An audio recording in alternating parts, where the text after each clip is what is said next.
ताहयात कैदी की हालत ख़राब थी। कपड़े गंदे, बदबूदार और फटे हुए थे। जूतों के तलवे घिस चुके थे और पॉलिश ख़राब हो चुकी थी। नाखून लंबे और टूटे हुए थे।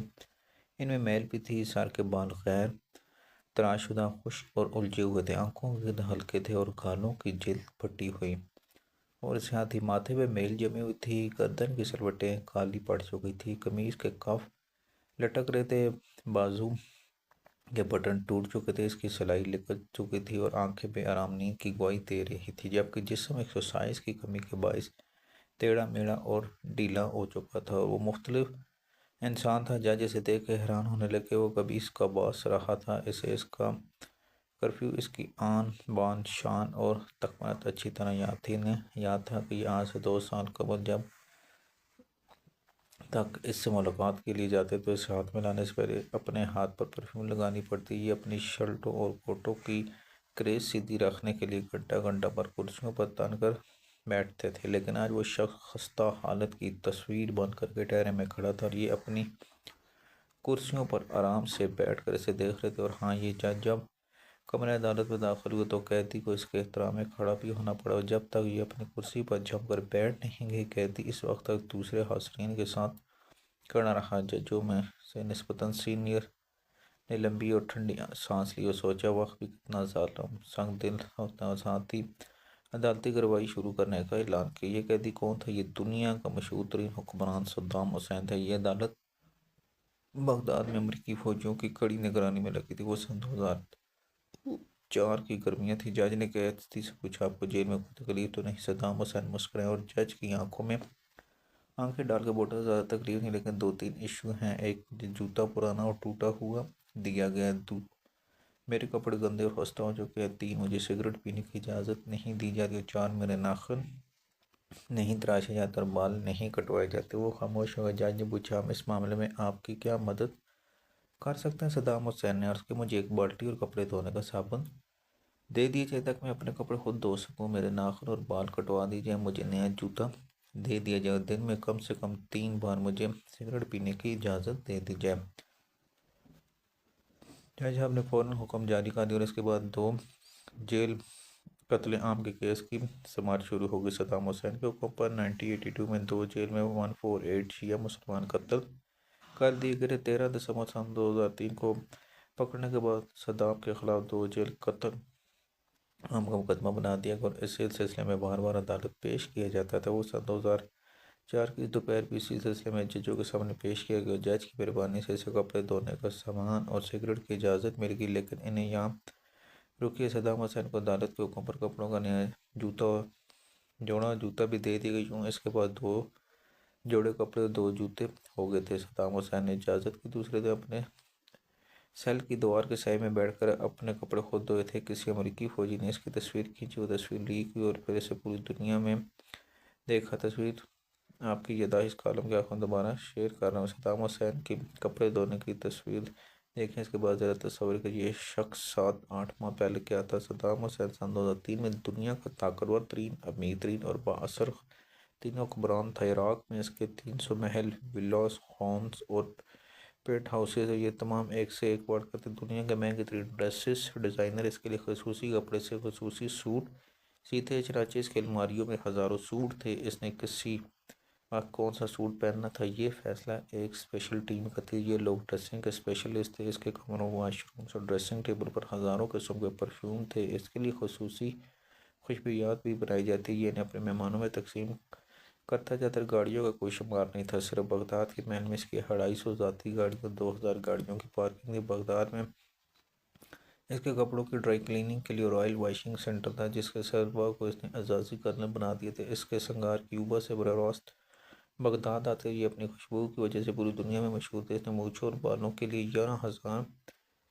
11 एक्सपर्ट रखे हुए थे। वो इसकी मूछों को तेल और केमिकल लगाते थे। इसके लिए पीने का पानी फ्रांस से आता। और जब अमेरिकी फ़ौजी इसके बगदाद के महल में उतरे थे तो डॉलर की दौरें देख कर सकते में चले गए। बगदाद के महल से $4 बिलियन कैश बरामद हुई। इसके 2 बेटों और बेटियों की याशियों की दस्तानें आज तक बयान की जाती है और इन पर बाकायदा फिल्में बनी। लेकिन फिर वो सद्दाम हुसैन एक ही रात में अर्श से फर्श पे आ गए। खुद अपने हाथ से कपड़े धोने के लिए भी इन जंजों से दरख्वास्त करनी पड़ी। जो साल पहले तक इसकी एक झलक देखने के लिए सारा सारा दिन धूप में खड़े रहते। ये था सद्दाम हुसैन और इसका अंजाम। लेकिन जाओ से पहले मैं आपको सद्दाम हुसैन के बारे में मज़ीद बताता चलूँ। सद्दाम हुसैन 1937 में इराक़ के शहर तकरियत के इलाके अल वजवा में पैदा हुआ। बाप पार्टी में शामिल हुआ। 1968 में इराक़ का नायब सदर बना। 1970 में बास पार्टी के अस्करी विंग का कंट्रोल संभाला और 1976 में ख़ुद को जनरल डिक्लेयर कर दिया। ये दुनिया के चंद ऐसे इंसानों में शुमार होता है जो रेगुलर आर्मी में भर्ती ना होने के बावजूद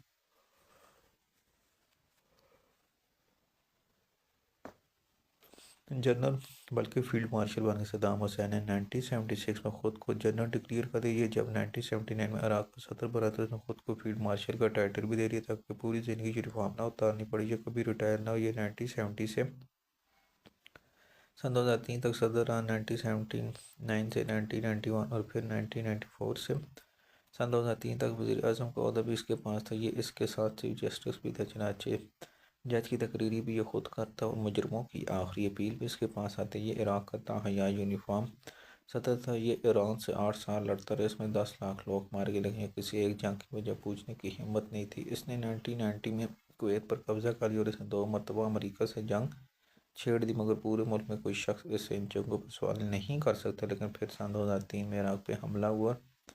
10 दिन में इक़्तिदार ख़त्म हुआ। 22 जुलाई सन 2003 को मौसल में इसके दोनों बेटों और पोती अथवा को अमरीकी फौजियों ने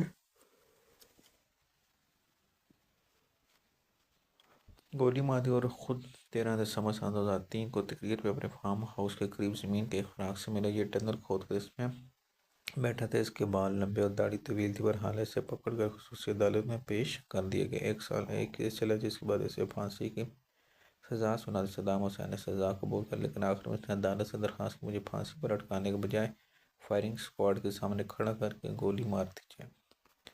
जज ने आरे से पूछा कि मैं इसका जवाब था मैं कमांड इन चीफ ऑफ फांसी मेरे शयान नहीं ले। जज मुस्कुरा कर बोला जनाब सदर हम आपको आपकी मर्ज़ी की मौत की खुशी नहीं लेने देंगे। यूँ 30 दिसंबर सन 2006 को जब पूरी मुस्लिम दुनिया ईद उल अज़हा की नमाज पढ़ रही थी एंड इस वक्त सद्दाम हुसैन को जेल में फांसी पर लटका दिया गया। किसी अमरीकी फौजी ने अपने मोबाइल फ़ोन से फांसी की फुटेज बनाई। बाद अब वायरल हो कि सद्दाम हुसैन की लाश को फांसी से उतारने के बाद 6 मुख्तलिफ जगहों से खंजर के ज़रिए चीदा गया ताकि इसके वजूद से ज़िंदगी के तमाम आसार ख़त्म हो जाए। और हाँ आखिरी बात सद्दाम हुसैन को आखिरी रात भी अपने कपड़े धोने खुद पड़े थे। इसने फांसी के दिन भी अपने हाथ से धोए हुए कपड़े पहने थे। ये था मॉडर्न दौर के दुनिया के तवील तरीन मजबूत तरीन हुक्मरान का अंजाम।